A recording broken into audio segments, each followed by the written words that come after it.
I'm Sharif Kouddous from Dropside News, dropsidenews.com. Welcome to our regular Tuesday morning live stream. I'm joining you at a time when Israel's war of extermination in Gaza continues to plunge to new depths of horror.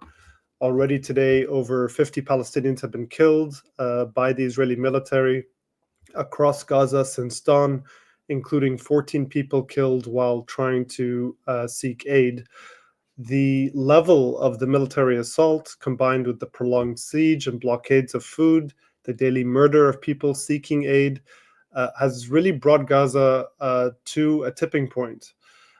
Just to give you a sense of the level of the killing, this also is happening with expanded ground operations and continued aerial assault. Over 600 people have been killed over the past 6 days alone. Starving Palestinians have begun to collapse in the streets and die of hunger. Multiple reports have documented people sifting through garbage, scraping spilled food from the ground, eating trash from the streets. The health ministry in Gaza has reported unprecedented numbers of starving people of all ages arriving at emergency rooms in a state of extreme exhaustion and fatigue. People are extremely parched because there's no water to drink. And on Sunday, the health ministry issued a bulletin saying that 18 Palestinians had died from starvation over the past day alone. And just a few hours ago from this broadcast, they issued another bulletin saying that an additional 15 people, including 4 children, had died due to famine and malnutrition over the past day. So the number of people who have died since the beginning of the genocide as a result of hunger is now over 100, including 80 children. Children, of course, being much more vulnerable. Palestinians in Gaza also are now forced to make this impossible choice of having to face death from starvation or being killed as they try to obtain some meager rations from these so-called aid distribution hubs. People are gunned down every single day as they try and get food. They have to travel long distances, mostly in the far south of Gaza, to reach these so-called distribution hubs run by the Gaza Humanitarian Foundation, which is a US and Israeli-backed group. And one of the deadliest days for aid seekers came just on Sunday, when nearly 80 people were killed in northern Gaza when Israeli troops opened fire on crowds trying to get food from a World Food Program convoy that entered through the Zikim crossing. Even the World Food Program issued a rare condemnation, saying the crowd that approached the convoy came under fire from Israeli tanks, snipers, and other gunfire, and that, quote, these people were simply trying to access food to feed themselves and their families on the brink of starvation, end quote. We filed a story at Dropside yesterday about all of this. The reporter who worked on the story from Gaza, Abdel Sabah, he told me that he had only eaten half a loaf of bread that day. He finds it very hard. He's extremely weakened and finds it hard to stand on his own 2 feet. Over the past 2 months, more than 1,000 Palestinians have been killed as they try and get in these so-called aid massacres, as they try and get food to feed their families. And this all comes as the Israeli military is further expanding its ground operations, carving up Gaza with military corridors and forcing displaced Palestinians into more concentrated zones. As it stands, nearly 90% of Gaza is now under displacement orders or inside so-called Israeli military zones. So yesterday, for the first time since the beginning of the genocide, Israeli troops pushed into areas of Deir al-Balah in central Gaza.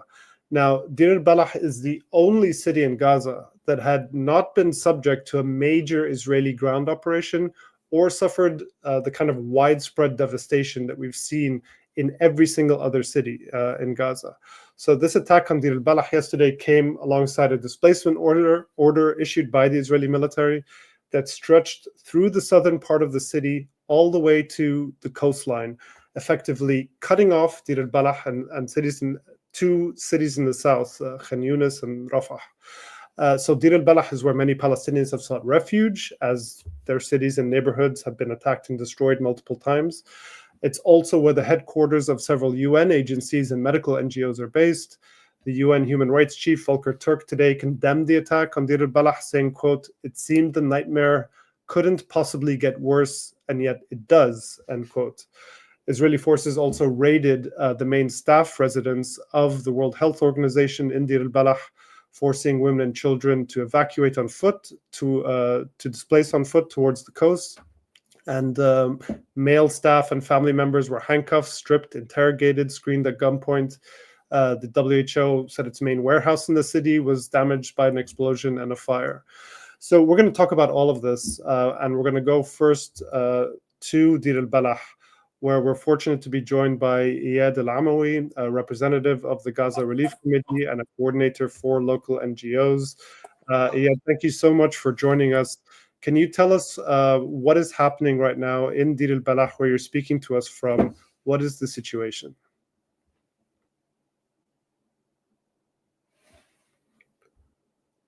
Hi, Eyad, can you hear me?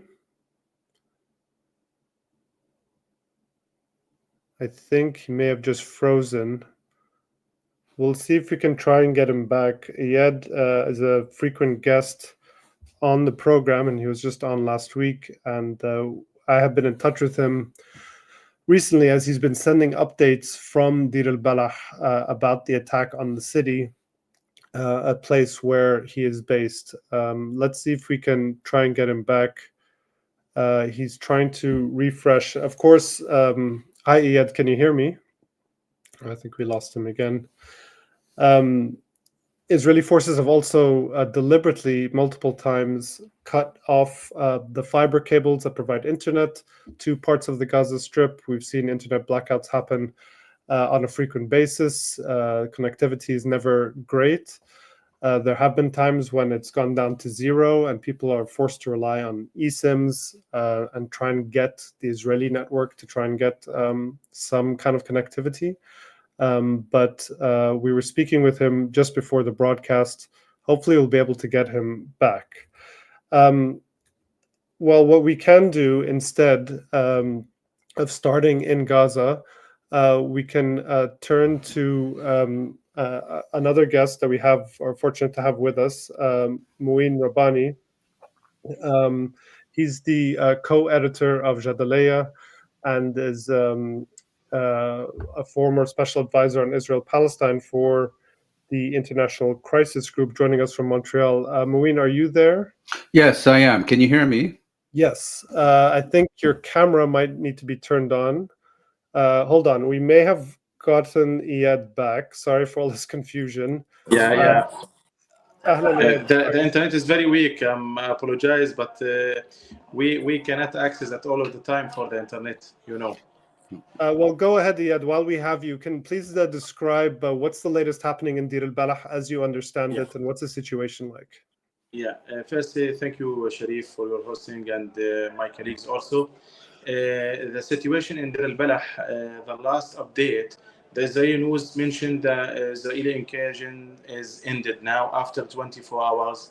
They do some military actions in the southeast part of the Deir al-Balah. Until this moment, our civilians can't reach that region, and some of them, as a volunteer worked with the paramedics, they withdraw some bodies and casualties from there. We have more than 13 martyrs and more than 25 casualties in Deir al-Balah. And that region is still under the red zone. The drones is flying, and war plans there. No one can reach their homes or their lands to return to the maybe 3 general camps. All of the displacement people now is expelled in the street with no destination to go, and with no affordable amount of food also, like all of the Gaza Strip. So the situation in Deir al-Balah is unstable. We cannot trust the Israeli news about ending the operation there. Maybe they will again and again do something like that with other regions. They still committing massacres. So the situation in Deir al-Balah is we have fears to do something like what happened in Khan Yunis with the complete cleansing and Rafah also, Sharif. So this fears is a high level in our mind. We know very well what the Israeli did there, and they hoped in their media to cleansing Deir al-Balah, the last region, the Mediterranean or the middle governance here is very shrinked. The ordinary day we have just width 6 kilometers, Sharif. So you can imagine when we have more than 500,000 people gathered here in the coastal area, in the middle governance, with no foods. Also, we sieged by two corridor, Nitsarim corridor, and the new corridor they mentioned they will establish if they continue their operation between Khan Yunis and Deir al-Balah. So the situation is here is more worsened, more horrible than other regions because there is no exits from here and no foods that let the trucks come in without restrictions. Last night, the WFP and the group of families agreed to let the trucks come into all of the governance without any attacks from the civilians. But until this moment, the Israeli refused to implement any promises that agreed between the Israeli and European Union. The situation is worsening more and more. I can't imagine how can I talk about our babies and children. They lose their lives by the time. The thirst threats also with the lack of the sweet water, Sharif, is more horrible than the food shortage also. Because there is no sweet water really. Most of our water is populated with the population's ingredients because the sewage is invaded every pipelines after the construction every infrastructure here. The situation and circumstances also is worse and become complex more and more. My colleagues, she's worked now with the ER in the Shifa hospital, mentioned to me yesterday night they received more than 50 martyrs and more than 150 injuries from the Eyad massacres that committed at the Zakim in the northeast region in the Gaza Strip. Our people here is still trying to obtain any amount of foods. They seek foods at any regions. The GHF warehouses, they distribute death. We mentioned that before. So Deir al-Balah now and the middle governance is under completely sieged. And also you can add the famine and the starvation that's long more than 100 days. So this is situation, Sharif and my colleagues, I cannot describe and unbearable for us to stand and to have any resilience for this. Our society, we know and recognize the Israeli aims that they need to cause us completely exhausted and completely destroyed. They reshaping everything, reshaping psychologically, geographically, they reshaping everything in Gaza. As a citizen here for more than 20 years in Gaza, when I walk and go through any roads before the war, I didn't know my destination really. Everything is completely destroyed. The infrastructure is destroyed. No region stay as it before the war. So the situation here, the Israeli need to reshape Gaza and regenerate a new shape of the life. They need from the war to normalize seeing the death by the famine as they normalize the people and the world to see the death by war plans and tanks and invasions and incursions, something like that. So the new plan, I touched that in their medias and their actions over the ground, they need to normalize us to accept the death by famine, especially between us. So this is a horrible situation. The last stage that can be stands is to face the famine. It's not easy for us. We have a resilience on all of the period, more than 640 days, by the huge bombardment and the huge bombing and the drones, something horrible, really, Sharif. And now, when I talking to you, I hear the tank shelters still falling over the Deir al-Balah southeast. And the casualties still come to the medical centers here in the Deir al-Balah, also in the Al-Aqsa hospital. So it's not unbelievable for us to accept this situation and to accept the silence from the international community. I hope to touch something very important. When they caged the southeast yesterday. They invade the WHO warehouses and they jailed 3 of their employees, and they released 2 and keep 1 for the investigation to the Israeli forces. And they punished all of the people they gathered in the warehouses, the families of the employees there.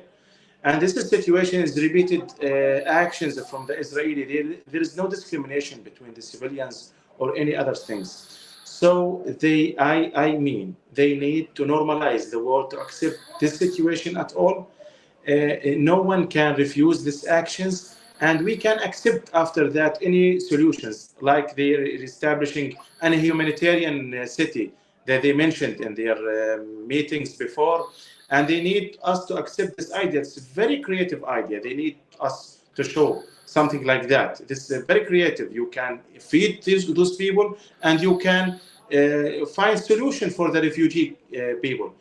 We, Sharif, we have reached 2 million and more than 400 members here in the society. So I cannot believe how can they deal with us with the little amount and the lack of everything that can come to the Gaza end, and we can still alive here. This situation must stop now. We have no time to speak more about the famine. The famine is more aggressive than the rocket itself because it's spread widely. I hope you touch with me something very important with the statistics.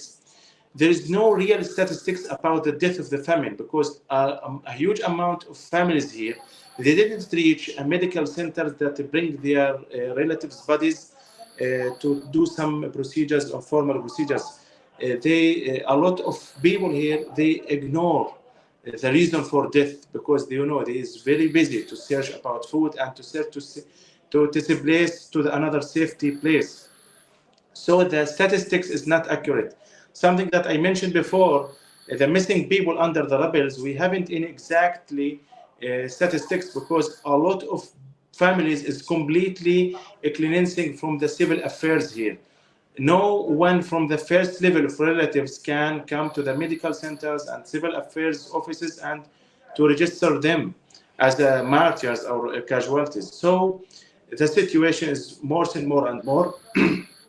we need to sending a human appeal that all the world must touch the Israeli need to normalize the world to accept the death by famine. I hope, Sharif, I reach my message to you. Thank you, Ed. I mean, it's hard to even fathom what it's like in Gaza now. And as you mentioned, of course, the official death toll from the war, and these are just direct deaths from bombings and shootings, has officially, it's over 59,000.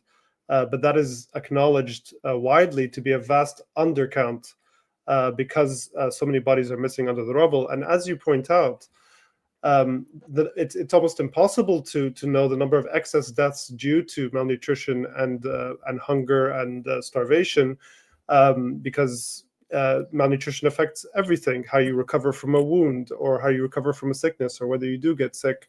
And there are people trying to study this, but of course it's a very, very difficult situation. And as you mentioned as well with the fresh water, I read yesterday that the desalination plant in Deir al-Balah is within now the displacement zone, the new displacement zone.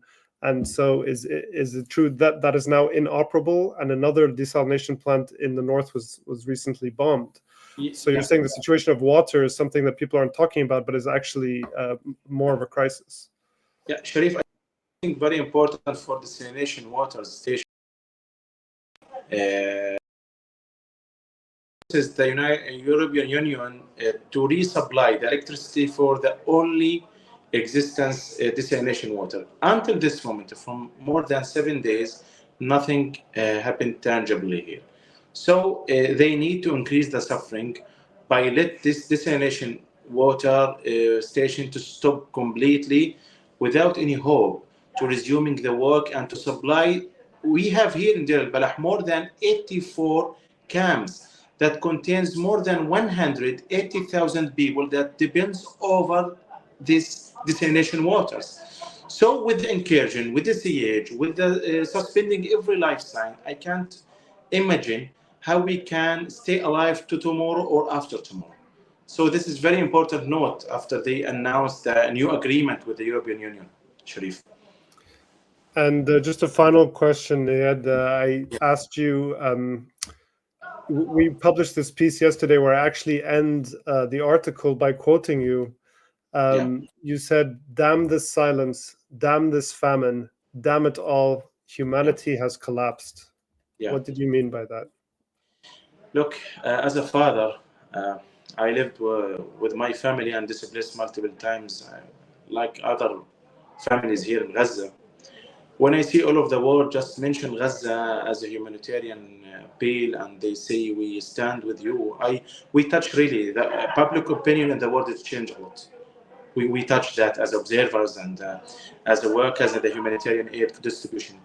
But in the real case here, we need tangible actions. Until this moment, why I say something like that? Because there is no tangible actions. Just repeated statements in the media from all of the international community. Nothing here happened can stay us alive. And nothing happened really to push us to stand and have resilience to facing the occupation's actions here.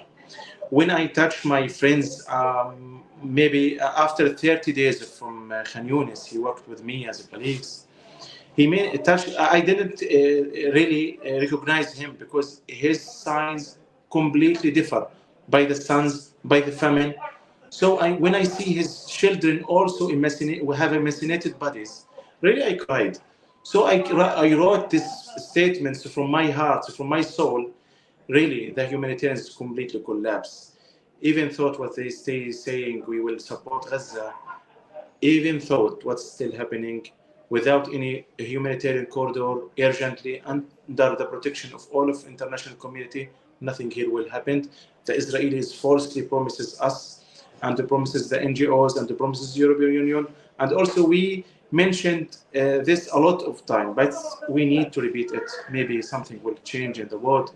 And inshallah, we hope something will happen in the next few days, as they promised us multiple times before, Sharif.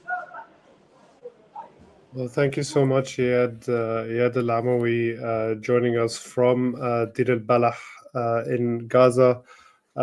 He's been on the program a number of times, representative of the Gaza Relief Committee and a coordinator for local NGOs. Thank you so much. We will continue to stay in touch with you. So I want to bring in Mouin Rabbani, the co-editor of Jadaleya, to continue this conversation. Mouin, you've heard just a little of what Eyad was talking about, and as we mentioned, Israel is now carving up Gaza even more with these military corridors. Last week, they boasted of a 15-kilometer corridor in the south that effectively cuts off Khan Yunis from Rafah. There's now this new one through Deir al-Balah, I think it's called Kisufim, that then will cut off Deir al-Balah from there. We already had the Netzarim corridor. The Philadelphia corridor was taken over in May of 2024 by Israel. So all of this is happening. We see this ramping up. We see the effects of the prolonged siege effectively since March. As predicted by many people, famine is now setting in place. Starvation is happening. Can you just characterize what stage we're at and what Israel is planning? Because there's supposedly talks of ceasefire, but those seem to be going nowhere. Well, I think the most important takeaway from that very moving conversation with Eyad Amawi is that it appears that we're rapidly approaching the point where indirect deaths begin to outnumber deaths as a direct result of Israeli bombings and shootings. I mean, given what he said about many people not actually taking the trouble to go to Palestinian hospitals to report deaths from starvation, famine, and so on, because of the danger of doing so, we may in fact have already reached that point, but it's now going to accelerate rapidly. And regarding his last point, he's unfortunately entirely right. And if you look, for example, yesterday we had a statement by 28 primarily European governments insisting that the war must end. This was a deliberate statement to divert attention from their refusal to take any meaningful action to achieve the objectives they lay out. And they have all the leverage they need, all the means they need to more or less instantaneously bring about the objectives that they claim they're seeking to achieve. But they have made a deliberate policy choice not to do so. And their primary contribution in this entire genocide is to send weapons to Israel, to ensure that there are no meaningful consequences for Israel, to give war criminals indicted by the International Criminal Court free access to their airspace as they go to Washington to receive another hero's welcome, and so on. And when you look at the statement, my initial reaction was that for all its faults, the Trump administration at least had the decency and the honesty not to pretend to care. But these European and other Western governments, they put out a statement that they know is meaningless, that is basically designed as a sop to their public opinion to give the impression of actually caring, of actually doing something, while using that as a cover to continue with business as usual. Because as I've pointed out on multiple occasions, Europe will never punish its favorite child. It sees Israel as arguably its greatest accomplishment since the Second World War, and will do anything and everything required to maintain its impunity, ensure it has no accountability for its actions. So what we're seeing now in the Gaza Strip is an intensification of the genocide by creating a situation in which indirect deaths rapidly begin to overtake violent deaths. And when you have famine, that a secondary impact designed to be so is social collapse. When you can't get a drop of water or a loaf of bread, it's in such situations that bring out not only often the best in people, but also people desperate to survive, desperate to ensure that their young children don't die of hunger and thirst. In such situations, society becomes increasingly atomized, and you begin to see features of social collapse. And this is precisely what Israel is seeking to achieve. Alex de Waal, one of the leading specialists on hunger and famine, has pointed out that he knows of only two precedents during the last 100 years for what is happening now in Gaza. One is the Nazi siege of Leningrad during the Second World War, and the other is what is known as the Dutch hunger winter in 1944, 1945. And he points out, yes, there have been many famines and so on in recent decades, but none have been as minutely designed and managed down to the smallest detail the way this famine in the Gaza Strip has been engineered. And again, these governments that signed this absolutely meaningless statement yesterday, everything needed to address and resolve the situation is sitting within spitting distance of the Gaza Strip, literally on the border and boundaries of the Gaza Strip. But Israel knows it can prohibit their entry because it knows that statements such as that made by the 28 governments yesterday were designed to divert attention and as an alternative to actually putting meaningful pressure on Israel to ensure that these goods and supplies can enter the Gaza Strip. And because of that, as I've noted, we're now rapidly approaching the point, may have already reached it, where so-called indirect deaths began to rapidly overtake violent deaths. Yeah, and that statement that you mentioned, They say the war in Gaza must end now. That's a quote. They condemn the drip feeding of aid, the inhumane killing of civilians, including children, seeking to meet their most basic needs of water and food. So, powerful rhetoric, but as you mentioned, nothing to back it up. And I also wanted to get your take on the Hague Group meeting in Colombia earlier this month. It did seem to be a genuine effort to kind of bring some kind of international pressure on Israel to at least stave off or lessen the genocide, if not end it. But nothing that seemed to have come out of it. And there was a deadline given for September for countries to sign on to a statement. I think only 12 of 31 countries signed on so far.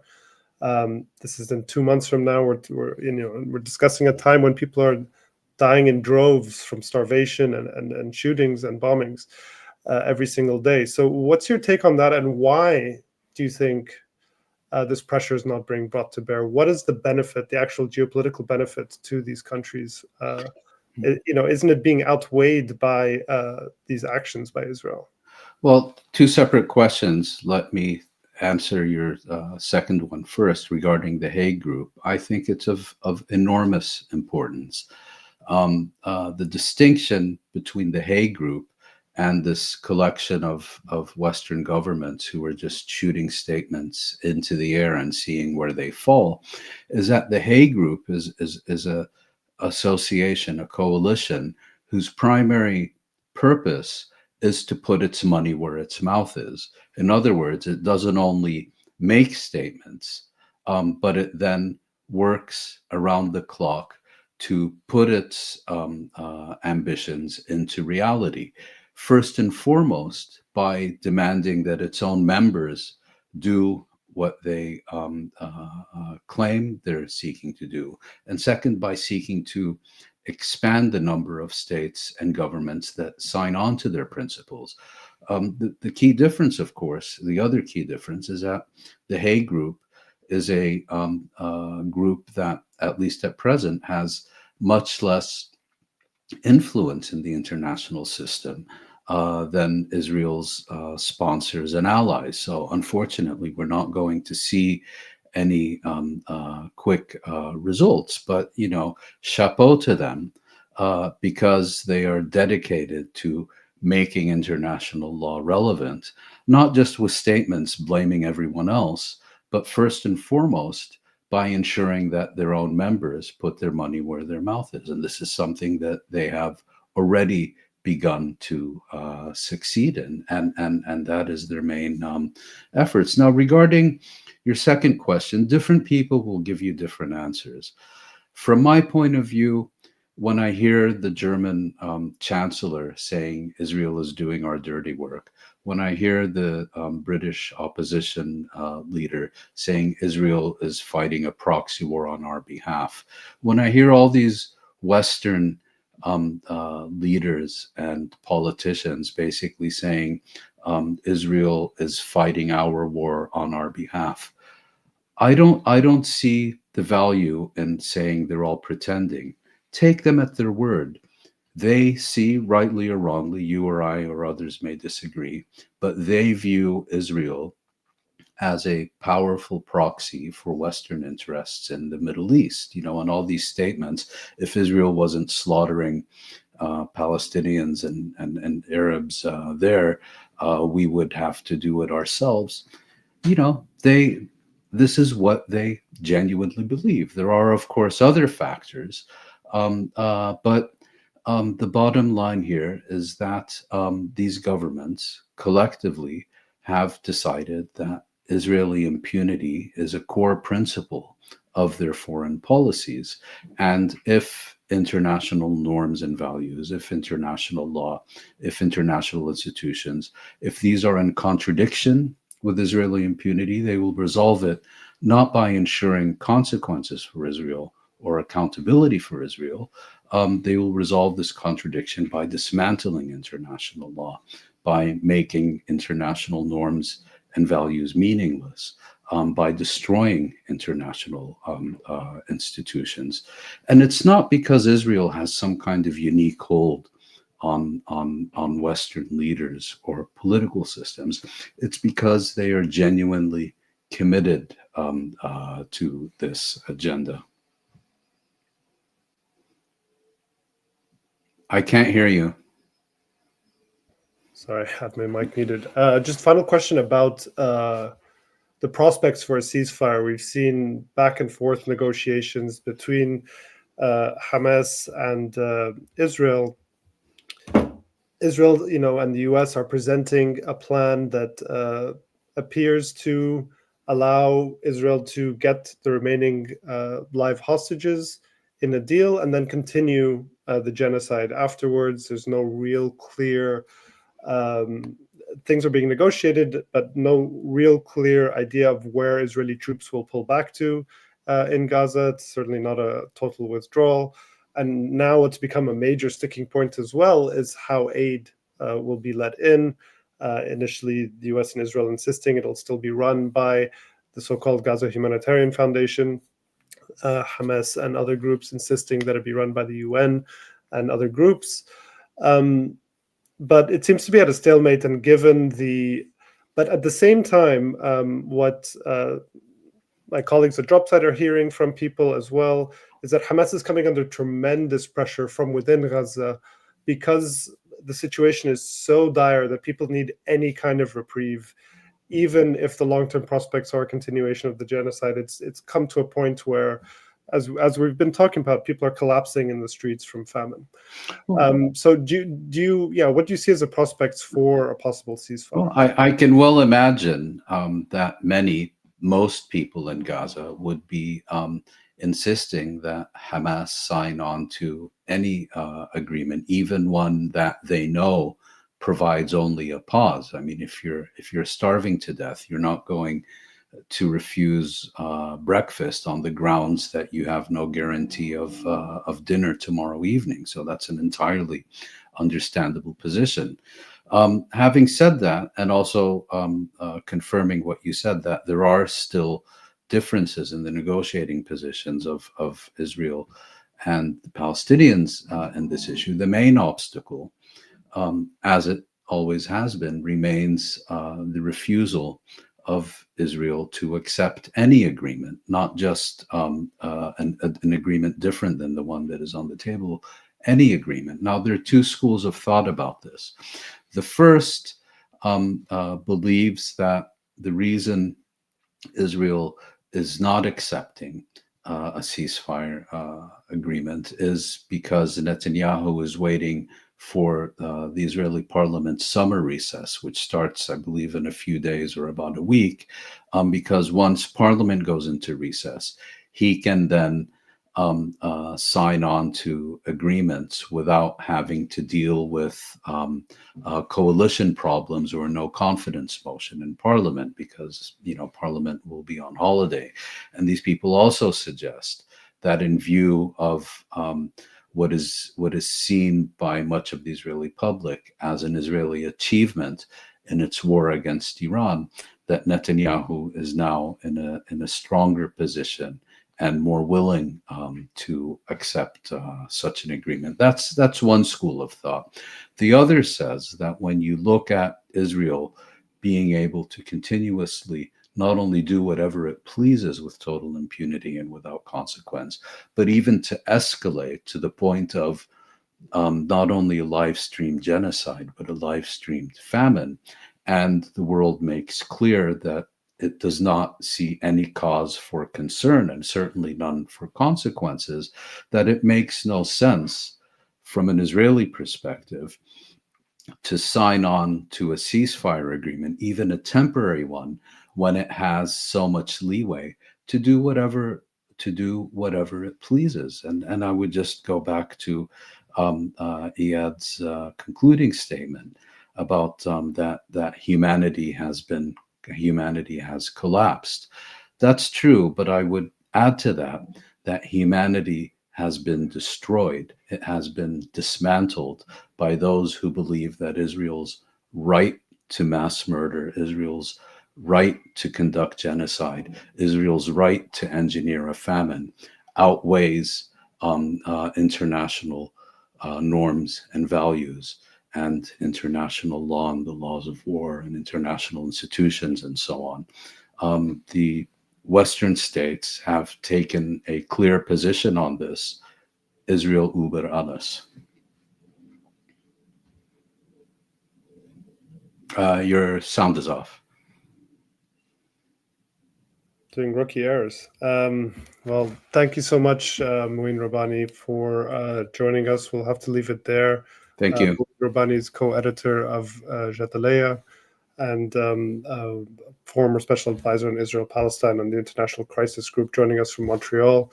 That does it for this live stream. We're here Tuesdays at 9:30 a.m. Eastern Time. If you want to support our work, you can subscribe at dropsitenews.com. You can also make a 501c3 tax-deductible donation to our work by going to dropsitenews.com and clicking on Ways to Give. Make sure to follow us on social media platforms and let people know about our work. On behalf of everyone at Dropsite, thanks for joining us. I'm Sharif Kouddous.